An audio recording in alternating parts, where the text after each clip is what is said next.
Hello friends, તો આગળનો જે ટોપિક આપણે જોવા જઈ રહ્યા છીએ એ છે ખૂબ જ ઇમ્પોર્ટન્ટ ટોપિક અને એ એટલે કે ઘન પદાર્થની વાહકતા. તો જે વાહકતાનો આ ગુણધર્મ છે એની આપણે આ લેક્ચરમાં વાત કરવાના છીએ અને વાહકતાનું જે બેઝિક છે એ પણ આપણે સમજવાના છીએ. આમ તો જે વાહકતા આ ટોપિક છે અથવા તો ઘન પદાર્થ અને જે આયનીય સંયોજનો છે અથવા તો વિદ્યુત વિભાજ્ય પદાર્થોની વાહકતા, આના વિશે આપણે ત્રીજા ચેપ્ટરમાં ડિટેલમાં વાત કરવાના છીએ. પરંતુ એનો બેઝિક આઈડિયા પહેલા લઈ લઈએ અને પછી ટોપિક સ્ટાર્ટ કરીએ. તો આપણી પાસે ટોપિક છે ઘન પદાર્થની વાહકતા. તો પહેલા આપણે સમજવું જોઈએ કે વાહકતા એટલે શું અને આપણે વાહકતા કઈ રીતે ધ્યાનમાં લઈએ છીએ. આપણે જ્યારે ફિઝિક્સ ભણીએ છીએ તો અવરોધકતા, વાહકતા, રાઈટ, આ અવરોધ, આના વિશે બેઝિક નોલેજ આપણને હોય કે જે કેપિટલ R છે એને આપણે કહીએ છીએ અવરોધ. તો બેઝિક આપણે ટર્મ થોડા લખતા જઈએ તો આપણને ધ્યાનમાં આવે. પહેલું આપણી પાસે ધ્યાનમાં હોય અવરોધ, રાઈટ, જેને આપણે R વડે દર્શાવતા હોય, રેઝિસ્ટન્સ R, રાઈટ. સેમ આપણી પાસે જે બીજું છે રાશિ એ હોય અવરોધકતા. એને કઈ રીતે આપણે વ્યાખ્યાયિત કરીએ તો કે અવરોધને આપણે આ રીતે વ્યાખ્યાયિત કરતા હોય ρ * L/A, રાઈટ. R = ρ L/A આ રીતે આપણે વ્યાખ્યાયિત કરતા હોઈએ અને જે આ અવરોધકતા છે એ જ એટલે ρ. તો આપણે તો વાત કરીએ છીએ વાહકતા, તો અવરોધકતાનું જે વ્યસ્ત છે એને જ આપણે શું કહીએ છીએ? વાહકતા કહીએ છીએ. તો વાહકતા જે આપણે કન્સિડર કરવાના છીએ એ છે અવરોધકતાનું વ્યસ્ત અને એને આપણે ગ્રીક વર્ડ કપ્પા, k વડે દર્શાવીએ છીએ. આ છે ρ. તો આ 1/ρ = થશે આપણે જે વાહકતા કન્સિડર કરીએ છીએ એ, રાઈટ. તો આ રીતે આપણે ગણી શકીએ કે જે વાહકતા છે અથવા તો જે આપણે આ ચેપ્ટરમાં કન્સિડર કરવાના છીએ એ શું દર્શાવે છે. તો આ વાહકતા આપણે આ વખતે જોવાના છીએ. ચાલો, તો થોડું વધારે જોઈએ કે આપણે એ કઈ રીતે વ્યાખ્યાયિત કરી શકીએ. તો આપણને જે ધ્યાનમાં છે હજી એક, એ એટલે કે જે આના માટે વાહકતા છે તો એ G દ્વારા પણ દર્શાવીએ છીએ. તો એ આ રીતે દર્શાવી શકાય કે G = K * A/L, રાઈટ. તો આ પણ વાહકતા દર્શાવીએ છીએ, વાહકતા G. પરંતુ જનરલી જે આપણે લઈએ છીએ વાહકતા એ K જ લઈશું, રાઈટ. અને K માં જ આપણને વાહકતા અત્યારે પણ આપેલી છે. તો આપણે એ પણ જોઈ લઈએ કે આના યુનિટ શું થઈ શકે. તો આ જે અવરોધકતા છે એ આપણને ધ્યાનમાં છે કે એ હોય ઓહમમાં, રાઈટ. એને આપણે માપતા હોય ઓહમમાં. તો અવરોધકતા એને આપણે ઓહમમાં માપતા હોઈએ તો આને આપણે જ્યારે માપીશું K ને, તો જે આ વાહકતા G છે એને આપણે માપીએ છીએ સિમેન્સમાં, રાઈટ. તો એને સિમેન્સ પણ કહેવાય, ક્યારેક આપણે એને ઓહમ ઇન્વર્સમાં પણ લઈએ છીએ અને એને જ કહેવાય મો, રાઈટ. આ ત્રણેય યુનિટ ઘણી બધી વાર વપરાય છે. SI યુનિટ છે S એટલે કે સિમેન્સ, રાઈટ. SI યુનિટ જે આપણે G નો છે એ છે સિમેન્સ, રાઈટ. તો આપણે જો વાહકતા વિશે વાત કરતા હોય તો વાહકતા કઈ રીતે દર્શાવી શકાય? તો વાહકતા K દર્શાવી શકાય. તો આ થશે kg એટલે કે સિમેન્સ પ્રતિ મીટર, એટલે કે સિમેન્સ પ્રતિ મીટરમાં જનરલી વાહકતાને દર્શાવવામાં આવે છે. ક્યારેક ક્યારેક એને સેન્ટીમીટર ઇન્વર્સમાં પણ દર્શાવવામાં આવે છે. એટલે અત્યારે જે આપણને ધ્યાનમાં આપેલું છે એ છે આ પ્રમાણે દર્શાવેલું છે કે ઓહમ ઇન્વર્સ * મીટર ઇન્વર્સ. તો આ વાહકતાને કન્સિડર કરેલું છે એટલે એ વાહકતા છે K. ધ્યાનમાં રહેશે. તો આ વાહકતા વિશે બેઝિક છે, રાઈટ. આટલું બેઝિક આપણને ધ્યાનમાં રાખવાની જરૂર છે. બાકીનું જે ડિટેલમાં આવવાનું છે એને આપણે ફરીથી ભણવાના છીએ ત્રીજા ચેપ્ટરમાં. પણ અત્યારે જે વાહકતા છે એમાં કન્ફ્યુઝન ના થાય એટલા માટે આ ક્લિયરિફિકેશન હતું. ચાલો, તો હવે સ્ટાર્ટ કરીએ છીએ. તો આપણે સ્ટાર્ટિંગમાં જ કીધું છે કે જે ઘન પદાર્થોની વાહકતા છે ને એ બહુ લાંબા ગાળાની છે. કઈ રીતે? ધારો કે આપણી પાસે કોઈ ઘન ધાતુ પદાર્થ છે. ધાતુ પદાર્થ પણ ઘન હોઈ શકે છે અને ધાતુઓ કેવા હોય છે? બધા સુવાહક હોય છે. જો એ સુવાહક હોય તો એનો મતલબ એની વાહકતા ખૂબ વધારે હશે, રાઈટ. અપ ટુ 10⁷ સુધી હોઈ શકે છે. તો ધાતુ પદાર્થોની વાહકતા તો 10⁷ સુધી વધારે હશે. પરંતુ જો અવાહક પદાર્થ લઈ લઈએ, એવા ઘણા બધા સ્ફટિકમય પદાર્થો છે કે અવાહક છે, રાઈટ, ઘન પદાર્થ છે. તો અવાહક હોય તો એની વાહકતા 10⁻20 આટલી ઓછી હોઈ શકે છે, 10⁻20. એનો મતલબ કે જે આ ઘન પદાર્થની વાહકતા છે એ લાંબા ગાળાનો અંતર ધરાવે છે, એટલે કે લાંબા ગાળાની વાહકતા દર્શાવે છે. લાંબા ગાળાની વાહકતા ક્યાંથી ક્યાં સુધી દર્શાવે તો કે મિનિમમ 10⁻20 હોઈ શકે, રાઈટ? આપણને જે એકમ આપેલો છે ઓહમ ઇન્વર્સ મીટર ઇન્વર્સ એ રાખીએ છીએ, રાઈટ? સિમેન્સ પર મીટર ઇન્વર્સ પણ કહી શકો છો. અને મેક્સિમમ કેટલી હોઈ શકે તો મેક્સિમમ અહીંયાથી લઈને 10⁻7 પણ હોઈ શકે છે, રાઈટ? જે ધાતુઓની સુવાહકોની વાહકતા છે. તો અહીંયા સુધીનો એટલે કે જો કેટલું રેન્જ છે તો -10⁻20 થી 10⁻7 એટલે કે 27. આની વચ્ચેનું જુઓ તો 27 ગાળા છે, 27 ક્રમ છે. એટલે આપણને આપેલું છે કે આ 27 ક્રમમાં છે. એટલે કે એ સમજવા ખાતર છે કે 27 ક્રમ એટલે શું તો કે 10⁻20 થી 10⁻7, રાઈટ? તો આ રીતે 27 ક્રમમાં અથવા તો ગાળાની છે. તો આટલા લાંબા ગાળાની વાહકતા ઘન પદાર્થો દર્શાવે છે. અને વાહકતાના આધારે ઘન પદાર્થને આપણે 3 ભાગમાં વિભાજિત કરી શકીએ છીએ, જે આપણે વાહકો અને અવાહકો તો ભણતા જ આવીએ છીએ નાનપણથી. એક ત્રીજો પણ પ્રકાર અહીંયા એડ થયો છે અને એ ખૂબ જ ઇમ્પોર્ટન્ટ છે આ ચેપ્ટરમાં, એ એટલે અર્ધવાહક. તો આપણે એની ડેફિનેશનો લખી દઈએ. તો પહેલું આપેલું છે કે વાહકતાના આધારે કેટલા પ્રકાર પાડી શકાય તો વાહકતાના આધારે ઘન પદાર્થના 3 પ્રકાર પાડી શકાય. 3 પ્રકાર. કયા કયા પ્રકાર પાડી શકાય તો પહેલો જ પ્રકાર છે જેને આપણે કહીએ છીએ વાહકો. પહેલો જ પ્રકાર છે જે વાહકો છે. તો આ કોના આધારે છે તો કે વાહકતા અને વાહકતાની વેલ્યુના આધારે છે, રાઈટ? તો એ વેલ્યુ યાદ રાખવી ખૂબ જ ઇમ્પોર્ટન્ટ છે. તો જે વાહકો છે એની વેલ્યુ અથવા તો એની જે વાહકતા છે એ કયા ગાળામાં હશે તો એ આપણને આપેલી છે કે એની વાહકતા 10⁻4 થી 10⁻7 ઓહમ ઇન્વર્સ મીટર ઇન્વર્સ ના ગાળામાં હોય છે. 10⁻7 એટલે કે 10⁷ આટલી બધી વધારે વાહકતા છે. એટલે આવા જે પદાર્થો છે એને આપણે કહીએ છીએ સુવાહકો, રાઈટ? તો આવા જે છે આ મોટા અને લાંબા ગાળાની છે કે જરાક પણ આપણે વિદ્યુત સ્થિતિમાન લગાડીએ તો એમાં પ્રવાહ પસાર થવા માંડે. તો આ લાંબા ગાળાની મોટી વધારે વાહકતા ધરાવતા જે પદાર્થો છે જનરલી કયા પદાર્થો હશે તો કે ઘન ધાતુ પદાર્થો આ હોય છે. ઘન ધાતુ પદાર્થ જનરલી ઘન ધાતુ પદાર્થો છે એની વાહકતા આ ગાળાની હોય, રાઈટ? તો આ રીતની હોય અને આટલી વાહકતા ધરાવતા હોય એને આપણે સુવાહકો કહીએ છીએ. ચાલો બીજું આપણને જે આપેલું છે એ છે અવાહક પદાર્થો. અવાહકો, રાઈટ? હવે એની એવી નાની નાની વ્યાખ્યા નથી લખતા કે જે વિદ્યુતના છે એ અવાહક છે, શા માટે છે, એ બધી આપણને બેઝિક ખબર છે. આપણે 8, 9, 10 માં ભણીને આવ્યા છીએ, રાઈટ? પરંતુ અત્યારે આપણે જ્યારે કેમિસ્ટ્રી ભણીએ તો આપણને એ ધ્યાનમાં હોવું જોઈએ કે હવે વાહકતા શબ્દ આવે તો આપણને એ માઇન્ડમાં ક્લિયર થવું જોઈએ કે એની અંદર જે ઇલેક્ટ્રોન છે એ ઇલેક્ટ્રોનનો પ્રવાહ રચાવો જોઈએ, રાઈટ? આ ક્લિયર થવું જોઈએ તો આપણે સાયન્સના સ્ટુડન્ટ કહેવાય. ચાલો તો અવાહકો છે તો અવાહકોને શું કહી શકીએ તો કે એની વાહકતા પણ કહી દઈએ કે એની વાહકતા કેટલી છે તો કે ઓછામાં ઓછી લઈએ તો 10⁻20 થી લઈને 10⁻10.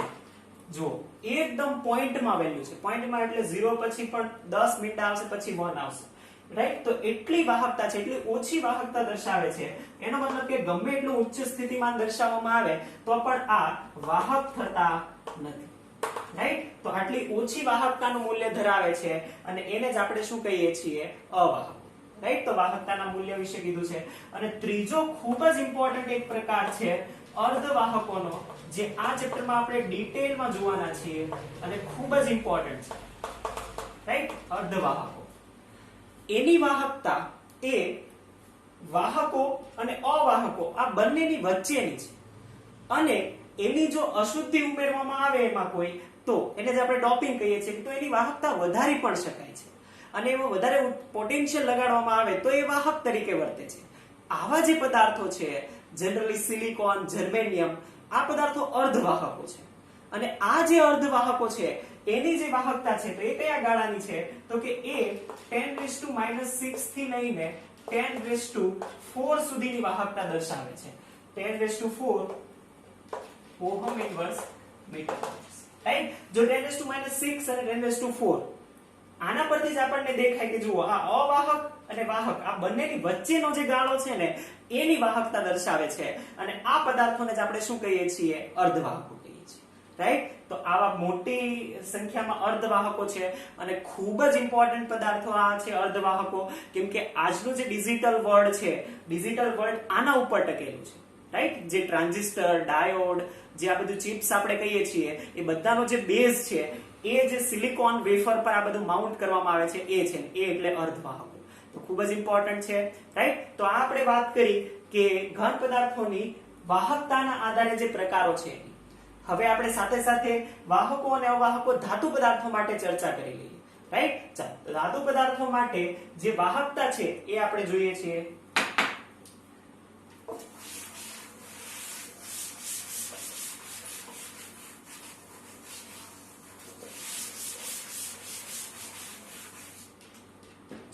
ધાતુ પદાર્થો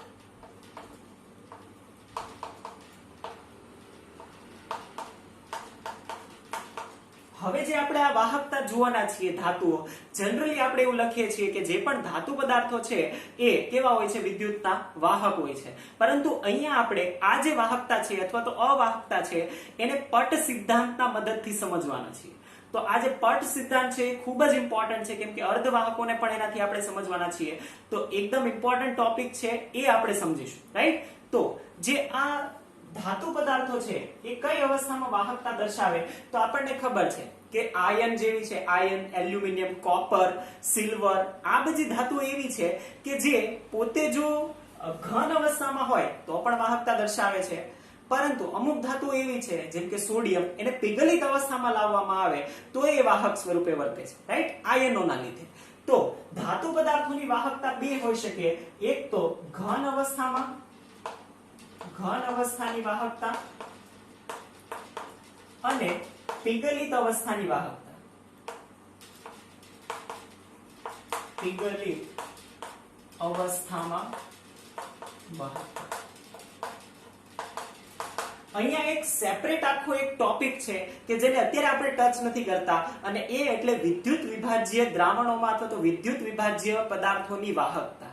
આ જે વિદ્યુત વિભાજ્ય પદાર્થોની વાહકતા છે એ આપણને કીધું છે કે આપણે જ્યારે ત્રીજું ચેપ્ટર ભણવાના છીએ, રાઈટ, વિદ્યુત, એમાં આપણે આ ભણવાના છીએ ઇલેક્ટ્રોસ્ટેટિકમાં, રાઈટ. તો એ જે ઇલેક્ટ્રોકેમિસ્ટ્રી છે એમાં આપણે જોઈશું કે જે વાહકતા છે વિદ્યુત વિભાજ્ય ઇલેક્ટ્રોલાઇટ્સ બધા છે એની વાહકતા કઈ રીતે હોઈ શકે, એટલે કે જે દ્રાવણ બને, રાઈટ, NaCl નું દ્રાવણ, KCl નું દ્રાવણ, એની વાહકતા કઈ રીતે હોય. તો એ આપણે ત્યારે જોવાના છીએ, એની ચર્ચા આપણે કરતા નથી, રાઈટ. તો આ જે પદાર્થો છે એની વાહકતા કોના લીધે હોય, તો આ બંનેની વાહકતા યા તો ઇલેક્ટ્રોનના લીધે હોય, ફ્રી ઇલેક્ટ્રોનના લીધે, યા તો આયનના લીધે.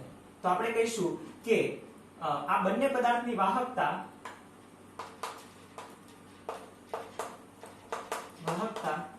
એ ફ્રી ઇલેક્ટ્રોન એટલે કે મુક્ત ઇલેક્ટ્રોન અથવા તો અને આ જે છે પિઘલિત અવસ્થા એમાં આયનોના લીધે, તો લખીશું અને આયનોના લીધે હોય છે,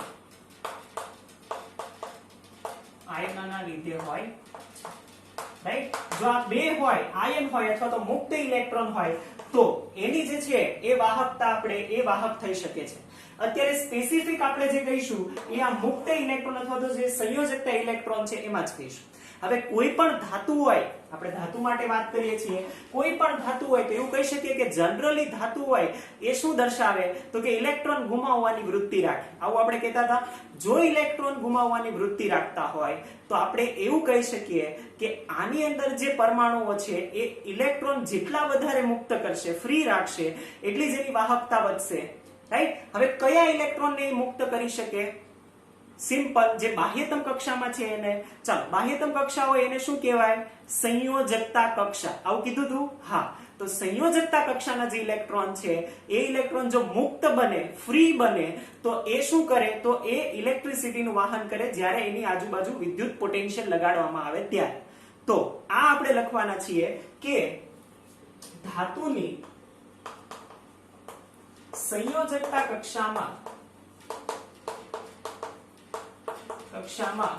રહેલા ઇલેક્ટ્રોન, સંયોજકતા કક્ષામાં રહેલા ઇલેક્ટ્રોન એ વાહકતા માટે જવાબદાર છે,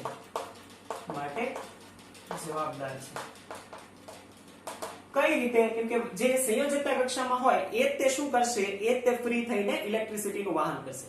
હવે આપણે તો આ કઈ રીતે સમજવાના છીએ, તો આપણે અહીંયા પટ સિદ્ધાંતથી સમજવાના છીએ, રાઈટ. તો જે એનર્જી ગેપ છે અથવા તો એનર્જીનો જે સિદ્ધાંત છે એનાથી સમજવાના છીએ. તો હવે એના વિશે વાત કરીએ છીએ. તો એના વડે કઈ રીતે સમજી શકાય? તો પહેલા જ આપણે અહીંયા વાત કરીશું જનરલી આ જ્યારે પણ પટ સિદ્ધાંત કહીશું તેમાં બે ટર્મ આવશે, બે શબ્દો આવશે. પહેલો શબ્દ છે એ છે વાહકતા પટ અને બીજો છે સંયોજકતા પટ. હવે આ બંને શબ્દ સમજી, રાઈટ, એકદમ સરળતાથી સમજાવીએ છીએ. જ્યારે પણ એવું કહીએ સંયોજકતા પટ, એનો મતલબ કે જે સંયોજકતા કક્ષા છે અને એની અંદર જે ઇલેક્ટ્રોન રહેલા છે એને જ આપણે કહીશું સંયોજકતા પટ, રાઈટ. હવે જો સંયોજકતા કક્ષામાંથી જો ઇલેક્ટ્રોન બહાર આવે એટલે કે ફ્રી ઇલેક્ટ્રોન થશે, રાઈટ, મુક્ત ઇલેક્ટ્રોન, તો એ શું કરી શકે? તો એ ઇલેક્ટ્રોન છે એ ઇલેક્ટ્રિસિટીનું વહન કરી શકે. તો જ્યારે એને થોડી એનર્જી મળે એટલે કે વાહકતા એટલે સંયોજકતા પટ કરતા થોડી વધારે એનર્જી મળે તો એ જે પટમાં આવે એટલે કે એનાથી વધારે એનર્જીના પટમાં આવશે તો એ બનશે વાહકતા પટ, રાઈટ. કઈ રીતે સમજાય? તો ડાયાગ્રામથી એકદમ સરળતાથી સમજી શકાય. તો અહીંયા આપણે કહીએ છીએ ધાતુ માટે વાહકતા પટ. ધાતુ માટે, તો ધાતુ માટે પહેલા આપણે કહીશું કે આ આપણે દર્શાવી દઈએ છીએ કે આ એનર્જી છે, રાઈટ, ઉર્જા. અહીંયા જે પહેલો પટ છે એ પહેલો પટ છે એના માટેનો સંયોજકતા પટ. સંયોજકતા પટ, રાઈટ. સંયોજકતા પટ નીચે હશે. કેમ? કેમ કે સંયોજકતા પટની ઉર્જા અત્યારે ઓછી હશે વાહકતાના પટની કરતા, વાહકતા પટની કમ્પેરમાં. કઈ રીતે? તો કે વાહકતા પટમાં અહીંયા સંયોજકતા પટમાં ઇલેક્ટ્રોન હશે, રાઈટ. અત્યારે તમારે સમજવાનું કે અહીંયા પણ ઇલેક્ટ્રોન હશે. હવે આ ઇલેક્ટ્રોનને જો અહીંયા ઉપર જવું હોય અને એ એટલે કે એને આપણે કહીશું વાહકતા પટ. વાહકતા. જો આ ઇલેક્ટ્રોન અહીંયા હોય અને એને અહીંયા જવું હોય કૂદીને તો શું જોઈએ? ઉર્જા જોઈએ, રાઈટ. હવે જુઓ, શું સંયોજકતા પટમાંથી વાહકતા પટમાં જવા માટે એને ત્યાં કોઈ ગેપ છે? શું ઉર્જાનો કોઈ ખાંચો છે કે જેને આમ ક્રોસ કરીને જમ્પ કરીને જવું પડે? નહીં, એકદમ ઓવરલેપ થયેલું છે. એનો મતલબ કે એકદમ સરળતાથી ઇલેક્ટ્રોન વાહકતા પટમાં જઈ શકે, રાઈટ. કોઈ બેરિયર જ નથી, વચ્ચે કોઈ ગેપ નથી, રાઈટ. એનો મતલબ કે ધાતુઓ માટે આ જે વાહકતા પટ અને સંયોજકતા પટ છે એ બંને ઓવરલેપ થયેલા છે. આથી સરળતાથી ઇલેક્ટ્રોન સંયોજકતા પટમાંથી વાહકતા પટમાં જઈ શકે અને વાહકતા પટમાં રહેલા ઇલેક્ટ્રોન એ વિદ્યુતનું વહન કરે છે. ધ્યાનમાં આવશે?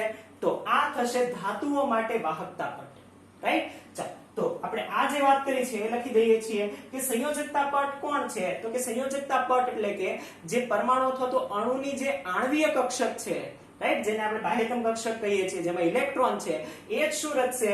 સંયોજકતા પટ રચશે. એટલે કે ધાતુની જે આણ્વીય કક્ષક છે, આણ્વીય કક્ષક, ધાતુની આણ્વીય કક્ષક. હવે જો બધી આણ્વીય કક્ષકને એક સાથે આપણે લઈ લઈએ તો એક આખો પટ બનાવે, રાઈટ. એક કક્ષકની વાત નથી કરતા, એકમથી એક ઓર્બિટની વાત નથી કરતા, આખે ને આખી બધી કક્ષક, રાઈટ, પહેલી, બીજી, ત્રીજી, આ બધીને એક સાથે લઈ લઈએ તો એક આખો આમ પટ બને, રાઈટ, આખું આમ લેયર બને. જેને આપણે એટોમિક સ્ટ્રક્ચર બીજું ચેપ્ટર જોયું હતું તેમાં આપણે આવી રીતનું બતાવતા, રાઈટ, પહેલી, બીજી, ત્રીજી એવી રીતની કક્ષા બતાવતા હતા, રાઈટ, અપ ટુ એન સુધી. તો એ આખે આખું એક સાથે લઈ લઈએ તો એ શું બને? એક આખે આખો જે પટ બન્યો, આખે આખું જે બન્યું એને જ કહેવાય સંયોજકતા પટ. તો ધાતુની આણ્વીય કક્ષક જે પટ બનાવે છે તે શું છે? તે સંયોજકતા પટ છે. હવે વાહકતા પટ માટે કહીએ કે સંયોજકતા પટ કરતા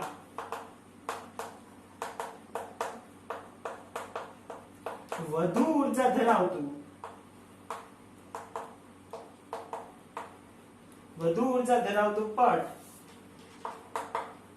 પટ કે જ્યાં ઇલેક્ટ્રોન એ વાહક બને છે તેને આપણે શું કહીએ છીએ?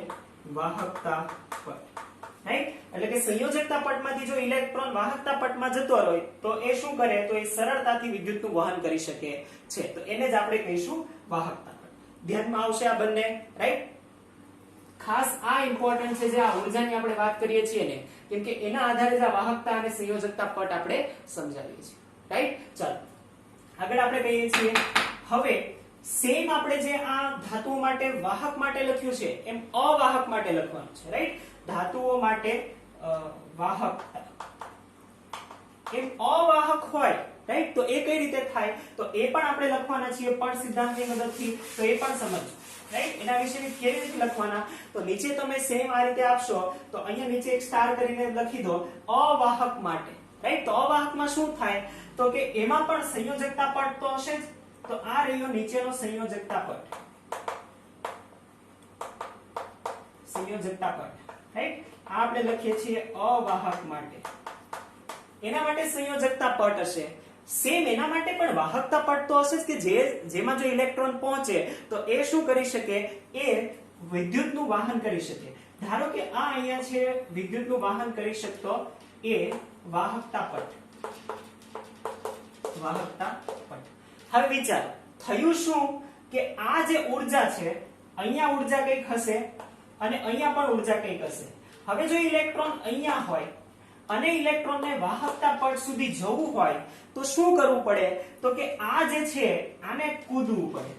આ જે છે એને જ આપણે કહીશું એનર્જી બેરિયર અથવા તો એનર્જી ગેપ અથવા તો ઊર્જા ગેપ, રાઈટ? આને જ આપણે શું કહીશું, ઊર્જા ગેપ, રાઈટ? ઊર્જા ગેપ. ફાઇન, એક્ઝેક્ટ જે બીજો વર્ડ છે આના માટે પણ આને એનર્જી બેરિયર, એનર્જી ગેપ અથવા તો ઊર્જા ગેપ આપણે કહીએ છીએ, રાઈટ? તો આ જે છે ઊર્જા ગેપનો મતલબ એવો થાય કે જો સંયોજકતા પટમાંથી વાહકતા પટમાં ઇલેક્ટ્રોનને જવું હોય તો આટલી વધારાની ઊર્જા જોઈએ ત્યારે એ કૂદીને અહીંયા જઈ શકે અને પછી એ વાહક બની શકે. પરંતુ અવાહકો માટે આની વેલ્યુ ખૂબ વધારે હોય. કોના માટે? અવાહક માટે. એટલી બધી વધારે હોય ને કે ગમે એટલી ઇલેક્ટ્રોનને ઊર્જા આપો એ કૂદીને ત્યાં જઈ જ ના શકે, રાઈટ? જે ગેપ છે વચ્ચેનો એ ગેપ એટલો બધો વધારે હોય કે ઇલેક્ટ્રોન અહીંયાથી અહીંયા કૂદીને જઈ જ નથી શકતો. જો વાહકતા પટમાં ઇલેક્ટ્રોન જઈ જ ના શકતો હોય તો એનો મતલબ ગમે એટલી ઊર્જા આપીએ, ગમે એટલું વિદ્યુત સ્થિતિમાન લગાડીએ, એમાં કોઈ દિવસ ઇલેક્ટ્રિસિટી છે એ પાસ નહીં થાય, રાઈટ? કેમ કે જે વાહકતા પટમાં ઇલેક્ટ્રોન હોય એ જ શું બને, એ જ ઇલેક્ટ્રિસિટીનો વાહક બને. પરંતુ અવાહકોમાં તો ઇલેક્ટ્રોન વાહકતા પટમાં જતો જ નથી, આથી એ અવાહક રહે છે. ધ્યાનમાં આવશે તો પટ સિદ્ધાંતની મદદથી વાહક અને અવાહક સમજાવો. જો આવો ક્વેશ્ચન આવે તો તમારે વાહકતા માટેની પહેલા લખવાની, પછી વાહકતા માટેનો એ જે પટ દર્શાવવાનો અને એમાં બંને ઓવરલેપ દર્શાવવાનો, રાઈટ? ઓવરલેપ હતા, જોયું હતા? અહીંયા ગેપ નતો, બંને એકબીજા પર ઓવરલેપ થતા હતા. પરંતુ જ્યારે અવાહક માટે દર્શાવે તો એની વચ્ચે જે છે ગેપ દર્શાવવાનો, રાઈટ? અને એને ઊર્જા ગેપ અથવા તો એનર્જી ગેપ કહેવાનું. એ ખૂબ વધારે છે, આથી ઇલેક્ટ્રોન ત્યાં જઈ શકતો નથી અને વાહક બનતો નથી, રાઈટ? તો આ અવાહક માટે થઈ. તો આ આપણે ધાતુઓ માટે વાત કરી, તો આ આપણે અહીંયા જે છે બેઝિક જોયું. હવે મોસ્ટ ઇમ્પોર્ટન્ટ જે ટોપિક છે એ પણ આપણે પટ સિદ્ધાંતની મદદથી સમજવાના છીએ અને એ ઇન્ટરેસ્ટિંગ ટોપિક એટલે કે અર્ધવાહકોમાં વહન, રાઈટ? તો હવે આપણે નેક્સ્ટ લેક્ચરમાં અર્ધવાહકોનું જે વહન કઈ રીતે થાય એ જોઈશું. Thank you.